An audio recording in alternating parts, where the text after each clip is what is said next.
सैफ के वालिद की अचानक वफात से पूरा घर गम में डूब जाता है। सैफ अपनी मां को तसल्ली देने की कोशिश करता है, मगर वो खुद भी सदमे में होता है।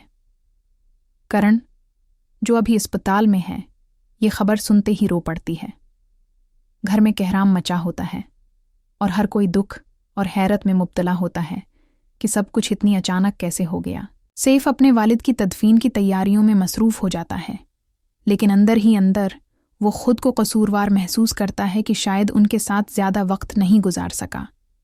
फरियाल को जैसे ही ये खबर मिलती है, वो सैफ को कॉल करती है, लेकिन सैफ उसका नंबर ब्लॉक कर देता है, ये साबित करने के लिए कि अब वो सिर्फ करण और अपने बच्चे के बारे में सोचना चाहता है। करण अस्पताल से डिस्चार्ज होकर घर आती है तो उसे महसूस होता है कि सैफ बदला बदला लग रहा है। वो कम बोलता है, ज़्यादातर खामोश रहता है और ख़ुद को काम में उलझाने की कोशिश करता है।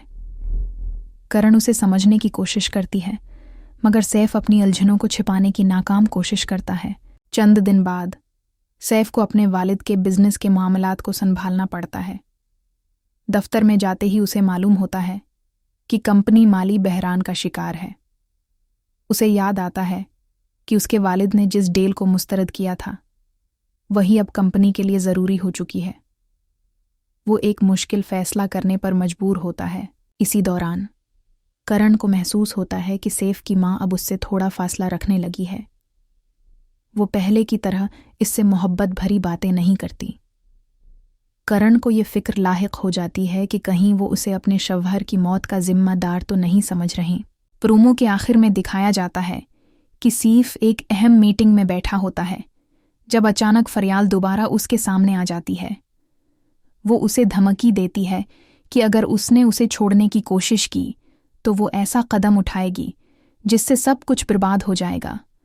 सैफ हैरानी और गुस्से से उसे देख रहा होता है, जबकि पस मंजर में करण की आवाज़ आती है, सैफ, तुम मुझसे कुछ छिपा रहे हो?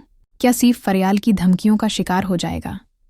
क्या करण अपने शौहर पर भरोसा कर पाएगी? क्या सैफ अपने वालिद की विरासत को बचा पाएगा?